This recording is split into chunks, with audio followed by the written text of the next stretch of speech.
Hey everybody, welcome back. Review a Day, episode number 165. I'm Leland Brungart, and thank you guys for joining me. I've been watching a ton of Marx Brothers movies lately, and if you consider yourself a film buff and you really haven't taken the time to watch some Marx Brothers films, I really think you should, because they're fan-fucking-tastic.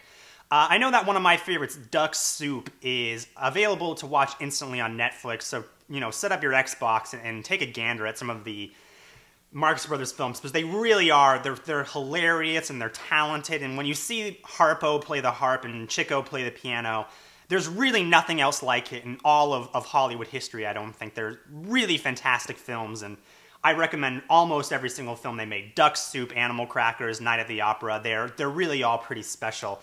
The film I'm reviewing for you guys today, though, is the new film from director Angley, who did Brokeback Mountain, Crouching Tiger, Hidden Dragon. His new film, Taking Woodstock, and this is a bit of a departure. It's pretty surprising that he's made this film, because I think one of the last films he made was that NC-17 movie, and this is kind of much lighter fare for Ang Lee anyways. And this movie is centered around the true story in the Catskill Mountains of this Jewish family who kind of helped bring Woodstock to their small town. It's kind of a behind-the-scenes story about the making of Woodstock, essentially. The movie stars Demetri Martin, comedian Demetri Martin, with his pad of paper. He doesn't have it in this film, though Paul Dano has a small role in this film. Emile Hirsch plays a role in this movie. The two parents, I'm trying to figure out, Imelda Staunton and Henry Goodman, who play the two parents in the film.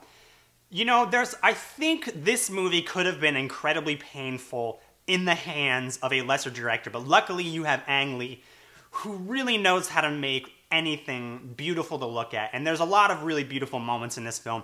He uses split screen a lot, which I think is kind of a really stylized look to the movie. I like it, and I think it works in some of the scenes, and some it didn't quite work as well. But in the hands of a lesser director, I think this movie could have been really painful. And I will say that there were a couple of times in this film where I was like, ugh. It's set in the 60s during Vietnam. It's about Woodstock, and you have a lot of really cliche stuff about the 60s. You have the TV on in the background, that tells you how many people were dying in Vietnam that day. There's a moment when out of the blue, they're watching the moon landing. There's the hippies who live in the barn, and they're always naked. There's lots of really trite hippie dialogue in this movie. Some of it works, and some of it doesn't. And I think the longer this film moves along, I think the better and worse it works. I think the first hour, 45 minutes to an hour of this film are great. It's this really quiet film about this Jewish kid whose parents are overbearing, and he's always trying to help them out, doing whatever he can to help his parents, feeling very kind of stuck in his place in life. He wants to kind of branch out. And then the movie kind of gets going, and then the Woodstock part takes place. And I think the movie works because it's a lot of fun. And I think it's so much fun because of Demetri Martin and the two people who play his parents, who are a blast to watch. Henry Goodman and Imelda Staunton are fantastic as his two parents. You've probably seen the trailer, him pouring the bleach in the pool. The mother is very thrifty and doesn't want to spend a single penny.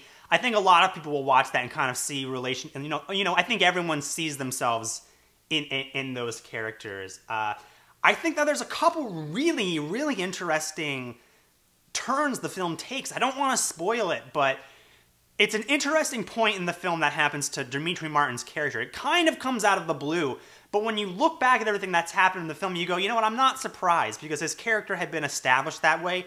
I don't think they explore it as much as they could, but I think another Ang Lee film kind of explored that already. I just thought it was a very interesting turn. By the end of this movie, there is a lot of... They do really romanticize the time, which is what you would expect from a movie about Woodstock. There's an acid trip that it's pretty to look at. I don't know if I really bought it or dug it at all. The scene with Paul Dano, where they're doing acid, was kind of interesting. The movie isn't great, but it's a lot of fun. If you really want to see something about Woodstock, though, I would much more recommend seeing the documentary Woodstock. There's no music. There's not a lot of the music from Woodstock in this film. You don't ever get to see, like, Janis Joplin on the stage. Thank God we didn't have to see, like, some fucking Jimi Hendrix lookalike pretend to play the guitar. I was actually pretty happy they didn't do that. I do wish that this movie added more insight than just romanticizing the time. I kind of wish there was a bit of cynicism to it, and I think the ending kind of alludes to the fact that that cynicism that I kind of wanted. The end of Easy Rider is kind of what I wanted, you know, the not so happy ending, and they kind of allude to that, and I think they were trying to do it. I don't think Angley totally gets the point he was trying to make. There's this point where they say, oh, it's beautiful, and the whole hill is just covered in garbage. And I kind of wish they would have nailed that point home a little bit more. That's a total nitpick, though.